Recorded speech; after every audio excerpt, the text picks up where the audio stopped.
हरे कृष्णा। आप सभी भक्तों का हार्दिक अभिनंदन। तो आज भक्त चरित्र श्रृंखला के अंदर हम एक महान गौड़ीय वैष्णवाचार्य का चरित्र श्रवण करेंगे, जिनका नाम है श्रीपाद गोपाल भट्ट गोस्वामी। गोपाल भट्ट गोस्वामी जी का नाम लेते ही हमें श्री राधा रमन लाल जी की स्फूर्ति हो आती है, और जैसे ही राधा रमन लाल जी के दर्शन करते हैं तो श्रीपाद गोपाल भट्ट गोस्वामी जी हमारे स्मरण में आ जाते हैं। श्री गौड़ीय षड गोस्वामियों में से आप अन्यतम हैं। व्रजलीला में आप श्री अनंग मंजरी थे, कोई इन्हें श्री गुण मंजरी भी कहते हैं।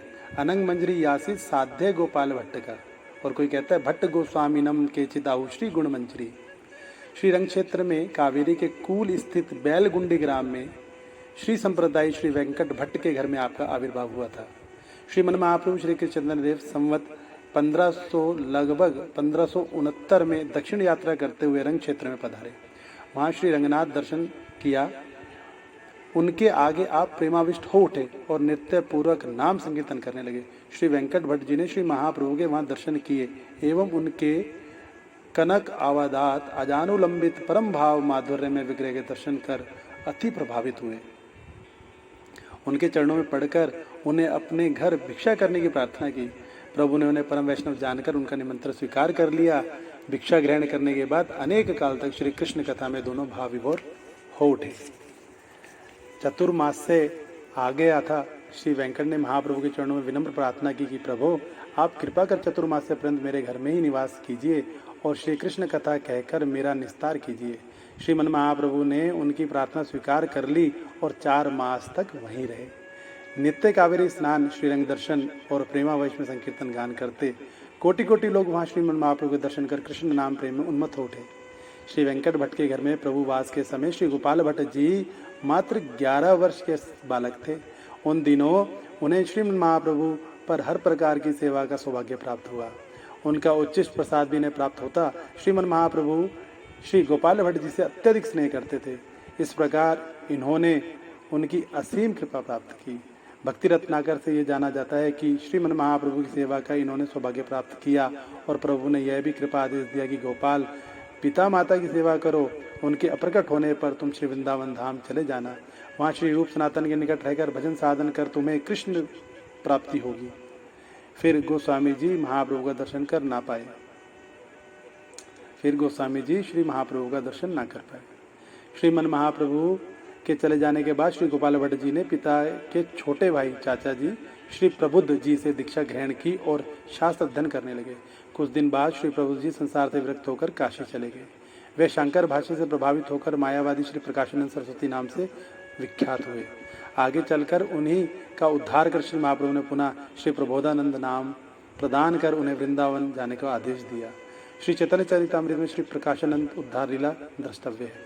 श्री गोपाल भट्ट गौर प्रेम में उन्मत्त हो श्री वृंदावन जाने के लिए उत्कंठित रहने लगे। दिन रात हा गौर हा गौर हा कृष्ण पुकार पुकार कर वृंदावन के लिए व्याकुल रहने लगे। अश्रुपुल्क आदि सात्विक भावों से विभूषित हो उठते। अंत में अपने माता पिता के देहावसान के बाद श्री भट्ट जी सब कुछ त्याग कर वृंदावन की ओर चल पड़े। मद्रास, बम्बई, गुजरात के रास्ते अनेक देशों के लोगों को कृष्ण नाम प्रेम प्रदान करते हुए वृंदावन आ पहुँचे। यहाँ श्री रूप सनातन गोस्वामी के चरणों में आकर श्रद्धापूर्वक प्रणिपात किया। दोनों ने श्री गोपाल को सब प्रेम आलिंगन किया और अपने पास आश्रय दिया। आपको दिन श्री राधा कुंड श्याम कुंड के बीच केली कदम के नीचे वास करने के बाद जावट के पास किशोरी कुंड पर भजन साधन करते रहे। श्रीपाद रूप सनातन गोस्वामी से नीलाचल में श्री महाप्रभु को पत्र द्वारा श्री गोपाल भट्ट के वृंदावन आने की सूचना भेजी गई। श्री महाप्रभु अति प्रसन्न हुए एवं वहाँ से अपनी डोर, कोपिन तथा बहिर्वास इनके लिए प्रसाद रूप में भेज दिया एवं एक आसन भी। कुछ समय के बाद आप उत्तर भारत में शुद्ध भक्ति का प्रचार प्रसार करने के लिए यात्रा कर निकले।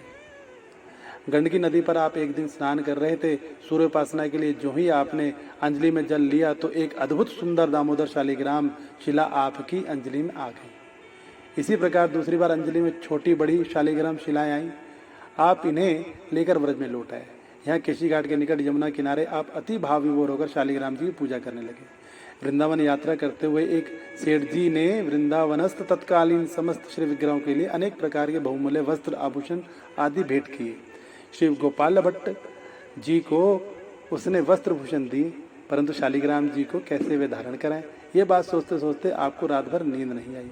सवेरे यह देखकर इनके आश्चर्य एवं आनंद की सीमा ना रही कि श्री शालिग्राम त्रिभंग ललित द्विभुज मुरलीधर मधुर मूर्ति श्री वज्र किशोर श्याम रूप में विराजमान है। आपने श्री रूप सनातन आदि गुरुजनों को बुलाया और श्री विग्रह का महाभिषेक महोत्सव मनाया। यह दिन था बैसाखी पूर्णिमा सन 1542। उसी दिन से वह श्री विग्रह श्री राधा रमन जी के नाम से विख्यात हुए। अनुराग वल्ली ग्रंथ में यह भी विवरण मिलता है कि श्री राधा गोविंद जी के स्वप्न आदेश से श्रीमद रूप गोस्वामी ने ही अपने हाथ से श्री राधा रमन के श्री विग्रह का निर्माण किया एवं सेवा के लिए श्री गोपाल भट्ट जी को दिया। प्रकट काल से लेकर आज तक श्री राधा रमन जी श्री वृंदावन में ही विराजमान है। राज विप्लव तथा औरंगजेब के अत्याचार के समय इन्हें वृंदावन में गुप्त रूप से सुरक्षित रख लिया गया था। ये वृंदावन से बाहर कभी नहीं गए। देवबंद ग्राम के एक ब्राह्मण बालक श्री गोपीनाथ को आपने दीक्षा देकर श्री राधा रमन जी की सेवा का भार सौंप दिया, जो गोपीनाथ पुजारी नाम से विख्यात हुए।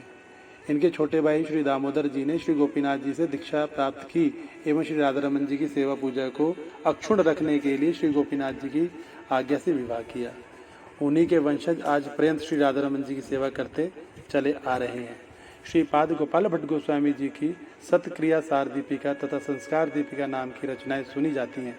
इसी प्रकार श्री कृष्ण कर्णामृत की श्री कृष्ण वल्लभा टीका भी श्री गोपाल भट्ट जी द्वारा ही रचित मानी जाती है। श्री रूप सनातन गोस्वामी से संबंध अभिधेय तथा प्रयोजन तत्व को श्रवण कर इन्होंने षट संदर्भ की कारिका का संकलन किया, किंतु कहीं उक्त विषय क्रम अनुसार थे तो कहीं क्रम के विपरीत, कहीं अधूरे ही रह गए थे। उन समस्त विषयों को यथाक्रम पूर्ण रूप से इनकी चर्चा के आधार पर श्री जीव गोस्वामी ने षट संदर्भ की रचना की। श्री हरिभक्ति विलास के संबंध में श्रीपाद सनातन चरित्र में उल्लेख किया जा चुका है कि श्रीमन महाप्रभु ने वैष्णव संस्कृति के जिन सूत्रों का श्री सनातन गोस्वामी को निर्देश किया था, उनके अनुसार श्री सनातन प्रभु के आदेश से श्री गोपाल भट्ट जी ने लघु हरिभक्ति विलास नाम से रचना की। उसे देखकर श्री सनातन गोस्वामी जी ने उसका परिवर्धन एवं परिशोधन कर श्री हरिभक्ति विलास का संपादन किया एवं उसकी विस्तृत दिग्दर्शनी नामक टीका लिखी। किंतु श्री पाद गोपाल भट्ट जी के मना संतोष के लिए हरिभक्ति विलास के अंत में इनका ही नाम दिया, जिससे यह रचना इनके नाम से विख्यात है। इस प्रकार श्री गोपाल भट्ट जी अनेक वैष्णव ग्रंथ प्रणयन में सहायक होकर एवं श्रीमन महाप्रभु चैतन्य देव के भक्ति रस सिद्धांतों के प्रचार प्रसार के लिए अनेक व्यक्तियों को दीक्षा शिक्षा द्वारा कृपा पात्र बनाकर संवत 1643 की श्रावण कृष्ण पंचमी को नित्य लीला में प्रविष्ट हो गए। श्री राधा रमन घेरा में इनके परम आराध्य श्री राधा रमन जी के प्राकट्य स्थल के पार्श्व में इनकी पावन समाधि का दर्शन अब भी उपलब्ध है। हरे कृष्णा। आप सभी